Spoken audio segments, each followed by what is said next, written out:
Bien, buenas tardes a todos. Una vez más a las charlas, conferencias de la Orden de los Cruz ON, fundada por el maestro Johansson.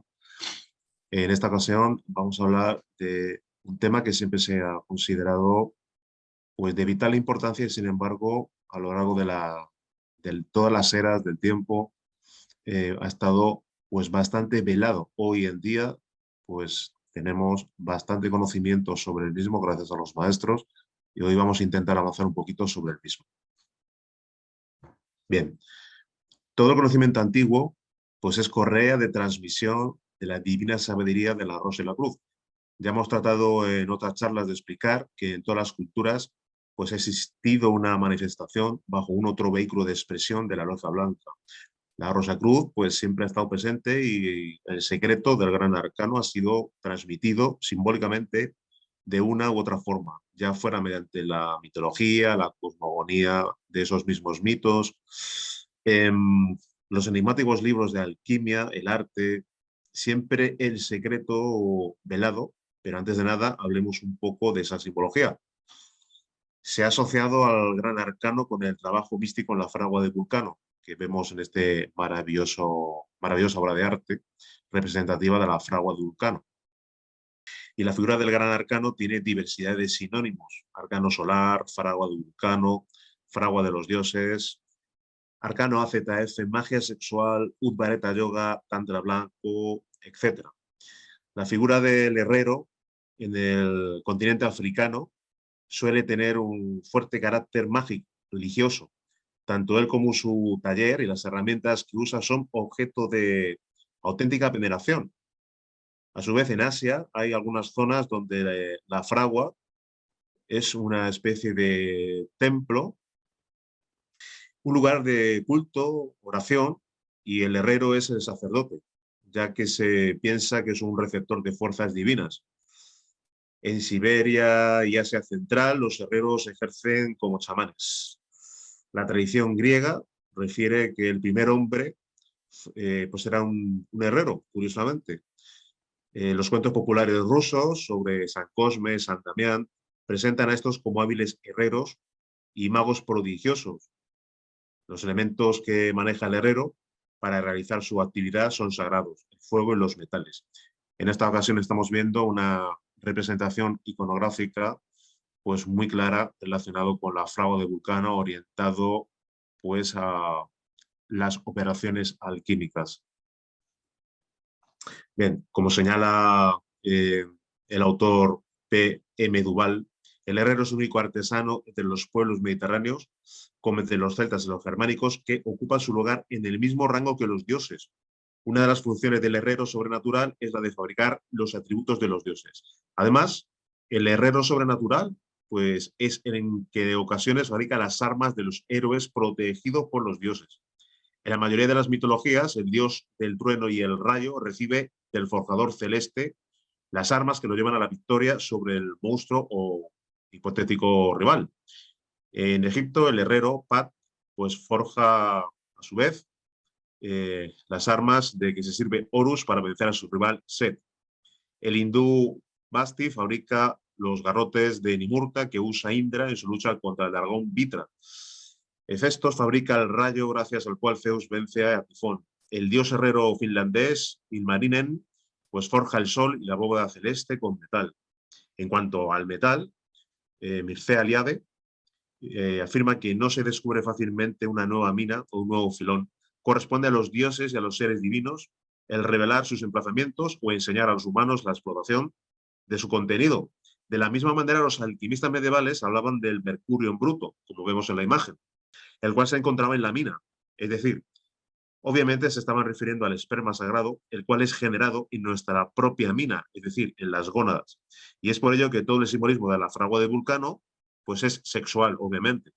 El gran Mircea Eliade afirma la equivalencia entre el yoga tántrico y la alquimia. Alude a los textos sánscritos y a los textos vernáculos, para brevemente mencionar algunas fuentes señaladas por el mismo Mircea Eliade en su obra Herreros alquimistas, que vemos ahora mismo, las mismas que relacionan la alquimia y tantra. El Rudrayamala Tantra llama a Shiva el dios de Mercurio. El léxico de Maquipara indica igualmente para el mercurio el nombre de Aravilla, literalmente simiente de Siva. El Rasaratnasamukaya, aquellos que aman la verdad, que han vencido las tentaciones y adoran a los dioses, aquellos que son perfectamente dueños de sí mismos, son los que pueden comprometerse en operaciones alquímicas. Eso dice este texto en su capítulo 7, versículo 30. El Rasaratnakara, en su capítulo 3, menciona un elixir extraído del mercurio para la transmutación del cuerpo humano en cuerpo divino. Entrando de lleno en la oscura Edad Media, las principales obras de los alquimistas, de esos señores del fuego, como los denomina Mircea Eliade, hacen referencia al gabinete de los filósofos herméticos y a todo su instrumental, el cual es utilizado en el laboratorio in oratorio, donde el alquimista procesa todas las operaciones encaminadas a la consecución de la gran obra, de la obtención de la piedra filosofal. Carl Gustav Jung ha establecido con brillantez el paralelismo Cristo-piedra filosofal. El propio aspirante a Rosacruz debe convertirse en piedra filosofal, pero veamos cómo describe el gran Fulcanelli esa imagen legendaria iconográfica por excelencia del alquimista y de su laboratorio. Fulcanelli especifica que la alquimia evoca todo un pasado de historias lejanas, de narraciones mírificas y de testimonios sorprendentes. Sus teorías singulares, sus extrañas recetas, la secular nombradía de sus maestros, las apasionadas controversias que suscitó, el favor de que gozó en la Edad Media y su literatura oscura, enigmática, paradójica, nos parecen desprender hoy el tufo del moho y del aire ramificado que adquieren al correr de los años los sepulcros vacíos, las flores marchitas, las viviendas abandonadas, los pergaminos amarillentos. El alquimista, un anciano meditabundo, tal como vemos ahora mismo en esta diapositiva, vemos al alquimista que figura a la izquierda presidiendo Notre Dame de París, mirando el horizonte con mirada serena y firme. Coronado de cabellos blancos, dice Fulcanelli, de silueta pálida y achacosa, personaje original de una humanidad desaparecida, de un mundo olvidado, un recluso testarudo, encerrado por el estudio, las vigilias, la investigación perseverante y el desciframiento obstinado de los enigmas de la alta ciencia. Tal es el filósofo a quien la imaginación del poeta y el pincel del artista, como vemos a la derecha, se ha complacido en presentarnos. Su laboratorio, sótano, celda o cripta antigua apenas se ilumina con una luz triste que ayuda a difundir las múltiples telarañas polvorientas. Sin embargo, ahí está, en medio del silencio, se consuma el prodigio, el milagro. Se va consumando poco a poco. La infatigable naturaleza, mejor que en sus abismos rocosos, se afana bajo la perseverante vigilancia del hombre, con el socorro de los astros y por la gracia de Dios. Labor oculta, tarea ingrata y ciclópea de una amplitud de pesadilla. En el centro de este impas, un ser, un sabio, para quien ninguna otra cosa existe ya, vigila atento y paciente las fases sucesivas de la gran obra. En el centro de este impas vemos el famoso alquimista, representativo de mucha de la iconografía, como estamos viendo en las pantallas, en las diapositivas de la Edad Media. Dice Fulcanelli que cerca de nosotros hay una fragua apagada, cubierta de polvo y de virtudes de forja. El martillo, las pinzas, las tijeras, las tenazas, moldes oxidados, los útiles rudos y poderosos del metalúrgico han ido a caer allí. En un rincón, gruesos libros pesadamente herrados con cintas selladas, con plomos vetustos, manuscritos cenizosos y grimorios amontonados, mezclados unos con otros, volúmenes cubiertos de notas y de fórmulas.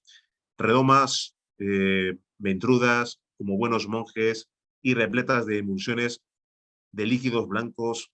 En la campaña y en la campana del horno se alinean curiosas vasijas selladas y encapuchadas con cera. Las retortas de cerámica aparecen junto a los crisoles, esparcidos sin orden, al azar, de las necesidades. En la placa del horno se ven botes vitrificados, aludeles, sublimatorios, pelícanos de paredes espesas, recipientes con serpentinas, pesados morteros de fundición, un ancho fuelle de flanco de cuero raído, junto a un montón de garruchas, tejas, copelas, En fin, una serie de instrumentales, especifica Fulcanelli, amasijo caótico de instrumentos arcaicos, de materiales extraños y de utensilios caducos, almoneda de todas las ciencias, batiburrillo de faunas impresionantes, plasmando sobre el desorden, en la clave de bóveda, como pendiente, con las alas desplegadas, el gran cuervo,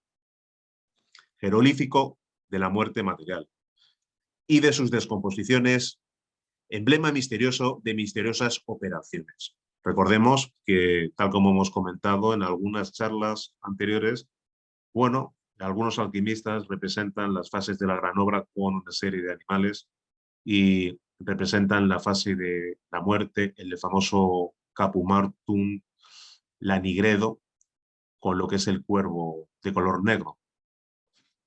Misteriosas fórmulas grabadas por doquier en diversas lenguas y símbolos. Caracteres hebraicos, círculos cortados por triángulos. Aquí obviamente nos estamos refiriendo a la representación iconográfica de los distintos elementos, agua, fuego, tierra, aire, entremezclados con cuadriláteros a la manera de signaturas gnósticas. Aquí un pensamiento fundado sobre el dogma de la unidad resume toda una filosofía. Omnia ab uno et in un omnia. Aparte, la imagen de la hoz, emblema de decimotercer arcano, el 13º arcano, la estrella de Salomón, el símbolo de cangrejo, finalmente situado en el campo luminoso del tragaluz y más legible, en ese dédalo de imprecisiones, el ternario hermético está grabado al ojo de cualquiera que pueda entrar en el laboratorio. Sulfur, mercurio, sal. Darse el cuadro legendario del alquimista y de su laboratorio, que es una visión fantástica desprovista de veracidad, salida de la imaginación popular y reproducida en los viejos almanaques y tesoros de cotilleo.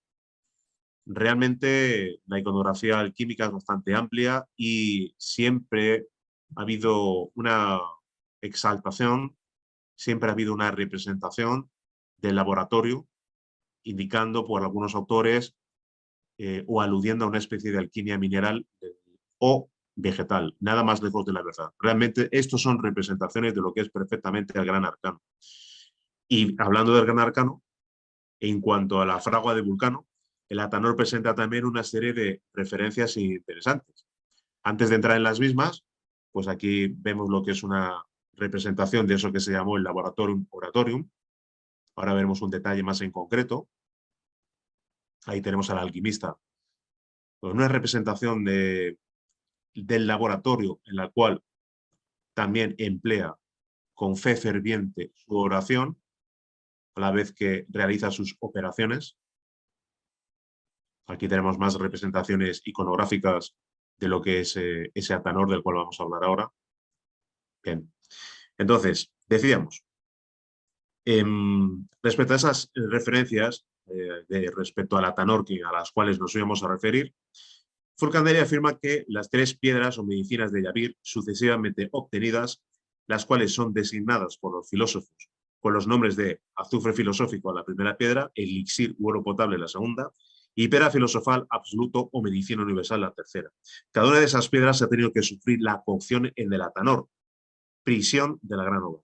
En la mansión de Luis de Estissac, el castillo de Dampierre-sur, Betón, construido a finales del siglo XV, bajo Luis de Estissac, perdón, bajo François de Redmond, en uno de los artesones figura una pirámide hexagonal que vemos ahora mismo a la izquierda, hecho de placas de chapa, remachada, lleva adosado en sus paredes diversos emblemas de caballería y de hermetismo.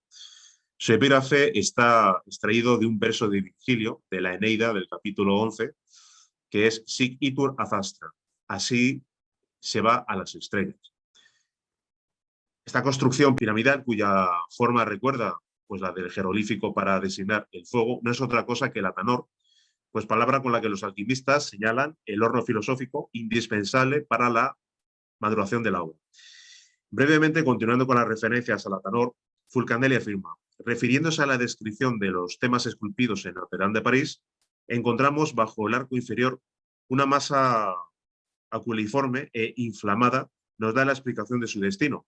Este curioso pabellón o fortaleza, en miniatura, es el instrumento de la gran obra. El atanor, el hornillo oculto de dos llamas, potencial y virtual, que todos los discípulos conocen y que ha sido vulgarizado por numerosas descripciones y grabados. Aquí vemos lo que es una representación del atanor y vemos realmente al alquimista cómo protege el atanor de influencias externas. Y a la derecha, por supuesto, ese magnífico monumento, ese libro en piedra que es Notre Dame de París. En la Catedral de Amiens, en el pórtico del Salvador, encontramos un motivo que representa la cocción, así como el aparato relacionado también con el atanor. El abandono del calzado del alquimista muestra hasta qué punto hay que llevar la prudencia y el silencio en este trabajo oculto.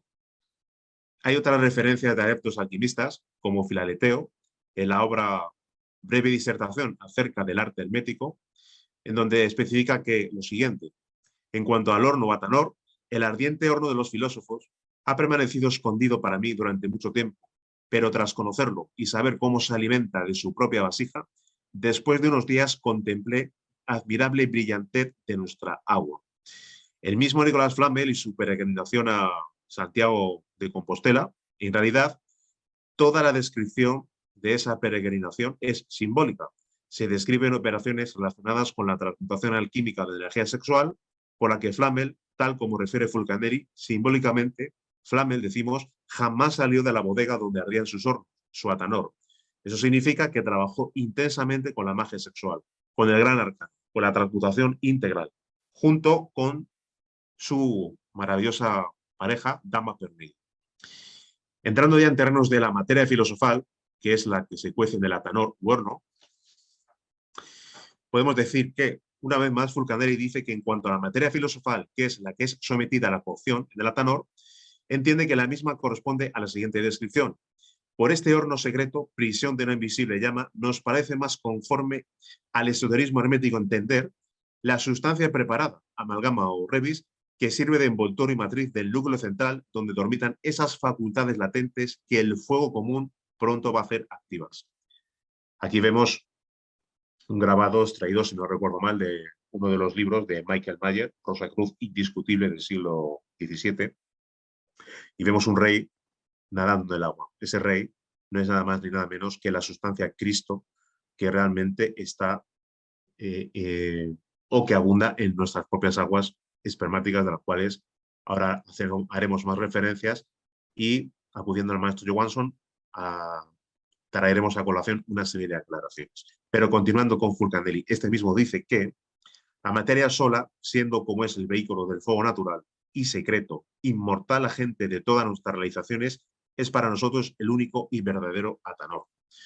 Filaleteo nos dice a propósito del fuego secreto de que los sabios no sabían prescindir porque él provoca todas las metamorfosis en el seno del compuesto. Se le reconoce como mineral porque nace de la sustancia prima mercurial, fuente única de los metales, y sulfuroso porque este fuego ha tomado la exaltación del azufre metálico, las cualidades específicas del padre de los metales. Es pues un fuego doble, el hombre doble de Basilio Valentín, que encierra a la vez las virtudes atractivas, aglutinantes y organizativas del mercurio y las propiedades secativas, coagulantes y fijativas del azufre. Representa metafóricamente a nuestro atanor, es decir, en lugar de la energía y del principio de inmortalidad incluido en el compuesto filosofal. El maestro Johansson afirma: la vida viene del sol, esa vida se almacena en las aguas espermáticas, en la simiente humana, divina. El Rosacruz sabe asimilarse toda la vida contenido en su simiente. Lo más precioso que tiene la criatura humana es su simiente, es su semilla. Como la simiente humana es invalorable, la simiente humana es energía solar latente. Simplemente, pues basta saber cómo desarrollar, dice el maestro, todo el potencial energético contenido en el Enseminis para transformarnos completamente y convertirnos en seres humanos y realizarnos como verdaderos hombres. La simiente humana es divina, es solar, y en ella se hallan latentes todas las potencialidades que posee el hombre. La energía solar es el soma de los lintostanes y su aprovechamiento íntimo y máximo depende de las constantes cocciones en el hornillo del alquimista. Y yendo un poquito a lo que es el hornillo del alquimista, la materia prima, continúa diciendo el maestro, es el enseminis, es el licor seminal, el semen. El hornillo mágico del laboratorio Oratorium es el chakra coxígeno. El agua es el licor seminal. Los cordones o canales y de Pingala son los tubos o conductos por donde ascienden los vapores seminales hasta el destilador o alambique del cerebro. Aquí vemos también pues, unas representaciones en las cuales vemos a la derecha, como no puede ser, las aguas, y justamente cómo poco a poco se nos hace referencia de ciertas pistas. Vemos concretamente el caduce de Mercurio, el Filios Noster, porque justamente el Cristo nace como un niño y poco a poco se va forjando en el alquimista.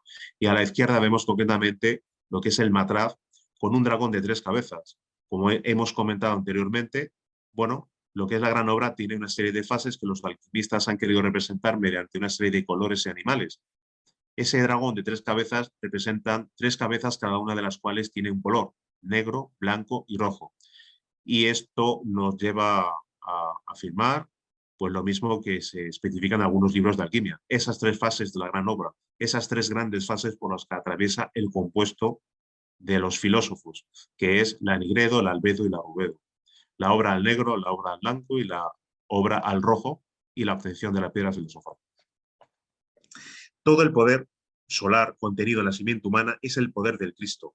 Es el Cristo el que vive y palpita en cada átomo sexual.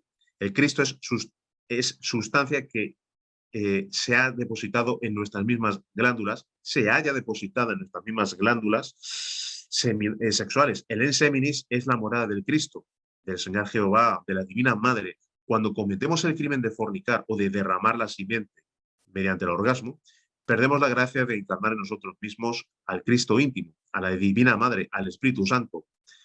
En suma, a eso que es Dios. A Dios solo podemos llegar con la castidad real, con la transmutación sexual, más la vivencia de los otros valores, es decir, el valor de la vida, muerte, amor, libertad y sabiduría. Y es justamente esos 5 valores, las herramientas que llevan a lo que es el aspirante de Rosa Cruz al despertar de la conciencia. El valor de la vida nos habla de 3 tipos de transmutación. El valor de la vida, la base de la vida es la energía sexual. Tenemos la transmutación unipolar, en la cual se realiza una magnífica transmutación de la simiente para personas que todavía no trabajan con su pareja. La transmutación bipolar se hace en las mismas condiciones que la transmutación unipolar, pero ahí ya se trabaja con lo que es la pareja, hombre y mujer, pero todavía no hay contacto sexual. Pueden cogerse de las manos y se establece un contacto en el cual hay un intercambio energético.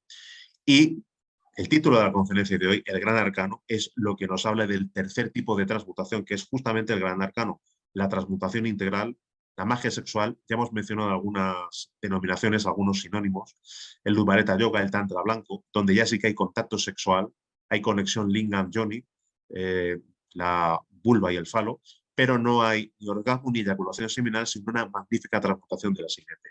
Ese es el valor de la vida. El valor de la muerte nos habla de la muerte del ego. Tenemos que aprender a morir, pero para iniciar esa muerte tenemos que empezar a controlar lo que es todos los aspectos yoísticos del ego. Lo que se expresa a través del animal racional son yoes, y esos yoes son los que dominan la máquina humana y los que tienen adormecida la conciencia. Tenemos que empezar a observarnos, a realizar un magnífico control del ego para ir poco a poco consiguiendo su debilitamiento hasta el momento que, como consecuencia de los 5 valores y de la práctica del arcano solar, precisamente, llevemos hasta el despertar de la conciencia y posteriormente tengamos la dicha de poder despertar el fuego sagrado, es decir, Kundalini, para poder ir eliminando cada uno de esos yoes y liberando las porciones de conciencia que están aprisionadas por cada uno de los yoes. El valor de la libertad nos habla de que no podemos ser libres si realmente estamos sometidos, obviamente, a las cadenas del ego. Tenemos que trabajar realmente con una magnífica división de la atención. Para poder dividir la atención en 3, tenemos que utilizar fundamentalmente 2 columnas torales, el autorrecuerdo y la autoobservación. Cuando nos autorrecordamos como individuos, nos autorrecordamos como consciencias. Y realmente debemos de autorrecordarnos como consciencias, preguntarnos quiénes somos. Luego ya más tarde, con la autoobservación, extendemos nuestra atención hacia lo que estamos haciendo en un momento dado y sin perder nuestra noción como individuos y sin perder lo que es nuestra noción, la atención de lo que estamos haciendo, extendemos nuestra atención hacia el lugar en el que nos encontramos, la ubicación. Podemos acompañar esta práctica pronunciando internamente el mantra Om y de esa manera lograremos una magnífica división de la atención consciente, es decir, aprender a vivir poco a poco conscientemente. Esta práctica lo que hace realmente es poner un muro de contención y evitar que la mente proyecte imágenes, pensamientos, nos proyecte al futuro, nos proyecte al pasado y evitar precisamente que esa situación nos lleve pues a la más absoluta, al más absoluto sueño, que es realmente la condición, entre comillas, normal del animal racional. Por último, el valor del amor nos habla de dar a nuestro prójimo lo mejor que tenemos, que es la enseñanza de Rosa Cruz gratuitamente, amar a nuestro prójimo más que a nosotros mismos. Y por último, hablaríamos del valor de la sabiduría, que es amar a Dios sobre todas las cosas, sentir a Dios en todo, acudir al Padre Madre para absolutamente todo, y sobre todo hacer siempre peticiones a nuestros divinos padres antes de cualquier práctica, hacer la voluntad del Padre. Inicialmente, tenemos que esforzarnos por llegar a ese ansiado despertar de la conciencia. Bien, de manera velada, Fulcanelli describe al gran arcano de la siguiente manera. Procedimiento sencillo, completo, que no permite más que un camino, no exige más que una materia, no requiere más que una operación. Y de manera definitiva, Fulcanelli afirma, no nos corresponde explicar en qué consiste el artificio utilizado en la producción del mercurio filosófico. Si la técnica reclama cierto tiempo y demanda algún esfuerzo, como contrapartidas de una estimada simplicidad. Cualquier profano que sepa mantener el fuego la ejecutará también un alquimista experto. No requiere pericia especial ni habilidad profesional, sino solo el conocimiento de un curioso artificio que no ha sido revelado y probablemente no lo sea jamás. Respecto a la magia sexual, al gran arcano, el venerable maestro Johansson afirma lo siguiente. La enseñanza sagrada del gran arcano solar se halla diseminada por todo el orbe y podemos encontrarla en multitud de monumentos antiguos de la diversidad de civilizaciones ya desaparecidas. La enseñanza del arcano solar no es de esta época ni del siglo pasado, así como no es originaria de la India. El arcano solar es una enseñanza de eso que es Dios. Es el conocimiento y sabiduría que permite a la esencia Buddhata regresar al divinal seno de donde emanó. El arcano solar es conocido también como arcano real, gran arcano, arcano ZF, Karetsa. En Oriente se le conoce como Saja Maituna u Udvareta Yoga. Este arcano no nos viene como un legado del Oriente, sino de antiquísimas razas prevédicas que conocían el indecible secreto del gran arcano solar. Los sabios atlantes vivían plenamente estas sacrosantas prácticas contenidas en el supremo arcano y antes que ellos, ya en lejanas épocas de la legendaria Lemuria, se vivió y practicó la sublime sabiduría de la serpiente sacra. El gran arcano no solo fue enseñado a esa civilización, ahora sumergida en las aguas del Gran Pacífico, sino que los iniciados sobrevivientes llevaron toda la sabiduría ígnea a los nuevos continentes que emergían del caos de la vida, del fondo de las aguas o la Atlántida. En ese continente que floreció, en lo que ahora es el vasto océano Atlántico, también se enseñó la sabiduría ofita, la sacrosanta sabiduría de la serpiente, el arcano solar. Y fueron los diversos Noés o Noas que sobrevivieron a las innumerables desastres o innumerables cataclismos, quienes transmitieron la inmortal sabiduría a las nuevas humanidades.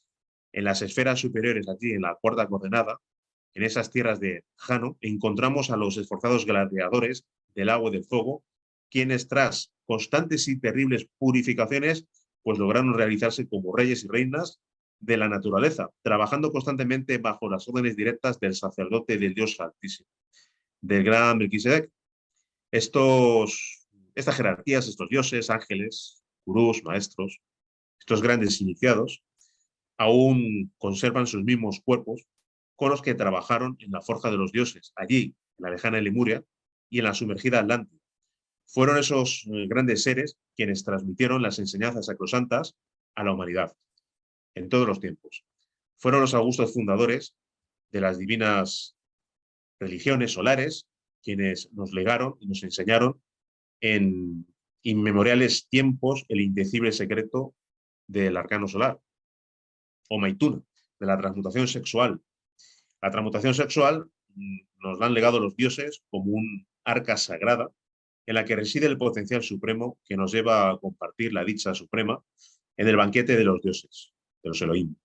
Y fue en la Lemuria, en los templos donde hombre y mujer trabajaban en la fraga de Vulcano, unidos sexualmente, sin orgasmo, sin eyaculación, realizando una magnífica transmutación sexual de su simiente. Bueno, aquí vemos también pues, ciertas representaciones alquímicas. Aquí vemos lo que es una representación muy bella. Obviamente ahí vemos pues, una especie de grial, una copa que se ofrece a la pareja que se abraza.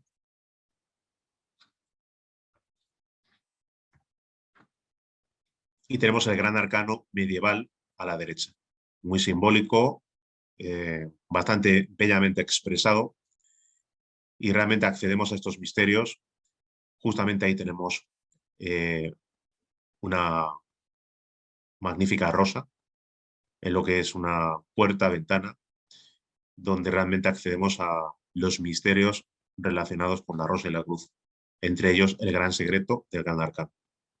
El maestro Johansson continúa afirmando una serie de cuestiones muy interesantes, como por ejemplo, él especifica que los múltiples continentes de eso que fue la Atlántida pues fueron nuevamente poblados por los supervivientes de la Lemuria.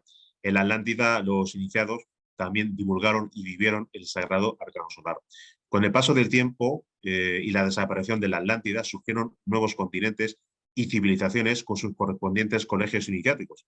En la antigua Caldea, la India prevédica, tal como hemos mencionado, el Egipto antiguo, Tiahuanaco, el Imperio Azteca, Nahua, eran esos sublimes templos y civilizaciones serpentinas donde los budas de perfección, encarnados en sus bodhisattvas, enseñaron la ancestral sabiduría de los buscadores de la verdad. Eran los emperados patios que rodeaban a los templos, donde los sacerdotes instruían a los aspirantes a la sabiduría de la serpiente.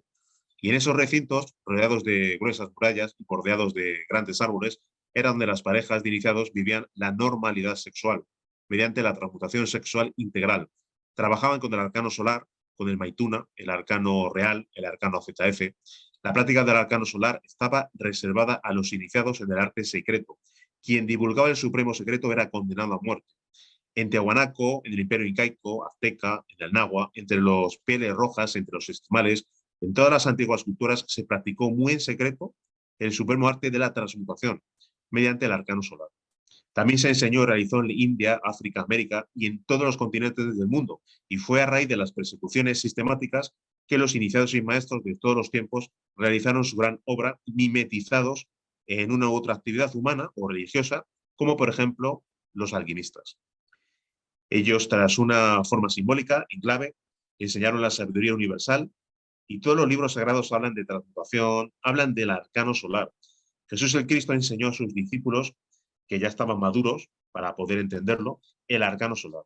Surgieron en todos los siglos hombres y mujeres valientes que, situándose al frente del dogmatismo clerical y los amos del protestantismo, pues lanzaron magníficos destellos de sabiduría de su fuego interno. Maestros maravillosos de la Logia Blanca, como vemos aquí, por ejemplo, el enigmático conde de Saint-Germain o el maravilloso Paracelso, el maestro Viracocha, Madame Blavatsky.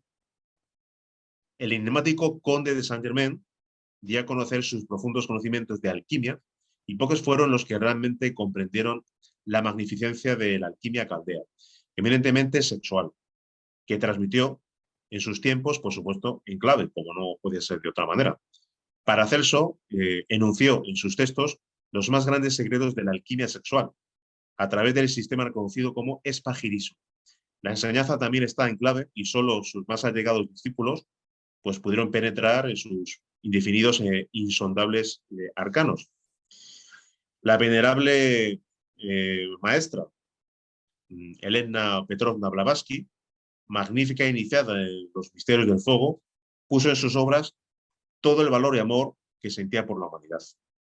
Ella conoció los secretos del arcano real y de manera velada, pero lo suficientemente clara, descorrió algo más el velo.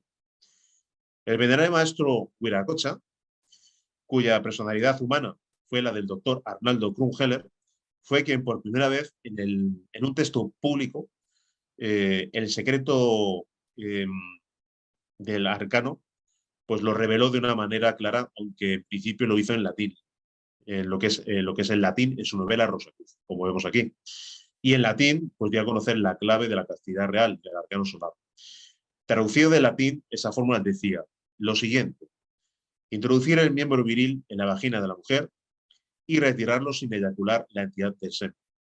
Más adelante, en la misma obra citada que vemos aquí, la novela iniciática Rosacruz, afirma: Rosacruz, el mago, siente la misma excitación nerviosa al operar que otro ser lleno de deseo. Si supieran los hombres lo que pueden hacer en ese momento de nerviosidad, harían todo menos seguir a la mujer. Los estudios Rosacruz nos enseñan que el semen es el astral líquido del hombre, es la vida, encierra el poder, pero un poder tan inmenso que sabiendo manejar se puede lograr todo.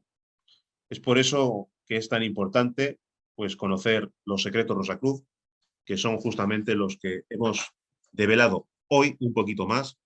Esos secretos han sido un poco más descubiertos. La práctica del arcano solar es el secreto secreturum de todo tiempo y lugar.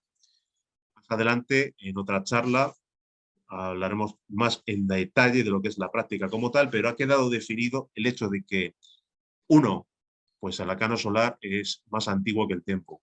Dos, el arcano solar se encuentra categorizado o contemplado dentro de los tres tipos de transmutación, correspondiendo el arcano solar al tercer tipo de transmutación, lo que llamamos transmutación integral.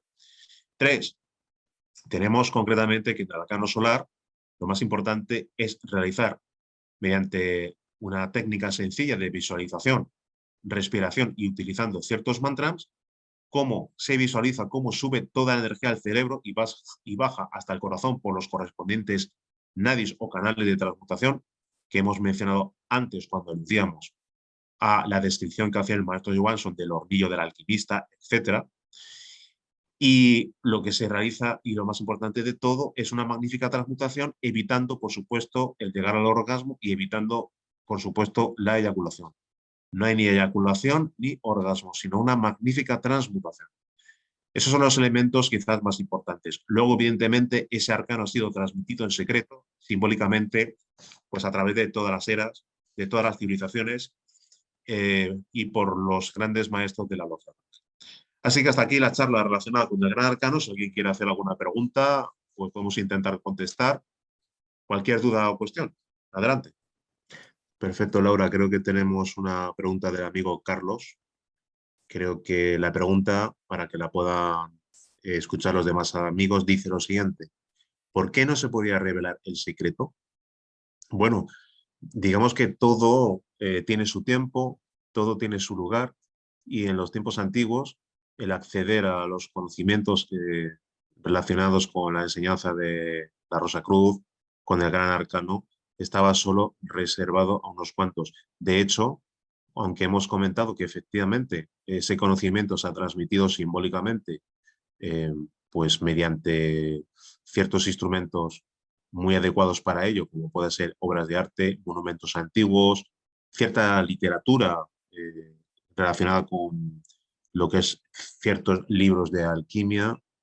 Dentro de las mitologías de las distintas civilizaciones encontramos también veladamente expresado, tal como decía el maestro Johansson, pues lo que es el secreto del Gran Arcano. Entonces, por ley, todo tenía su tiempo y no era el tiempo de revelarlo. Por eso, a los colegios de misterios de la antigüedad, para poder ingresar los mismos, pues se requería una serie de requisitos del candidato. Entonces, pues una actitud correcta permitía conocer de labios a oído pues esos secretos. Y entendemos que la humanidad pues transcurre ahora mismo en unos parámetros, en unos derroteros que son tan graves que todo este conocimiento pues sale a la luz precisamente por eso, porque lo que es no vivimos tiempos en los cuales se puede hablar de progresismo, sino de una absoluta regresión de la humanidad, de una involución. Entonces, para realizar una magnífica regeneración y llegar al despertar, ahora sale claramente a la luz todo este conocimiento. Entonces no se podía revelar simplemente porque no era el momento, no era el lugar, por ley estaba prohibido. Y por circunstancias relacionadas con lo que estamos hablando, en un momento dado, pues hemos accedido a este conocimiento gracias a los maestros. Y aquí tenemos otras dos preguntas más, Laura, ¿verdad?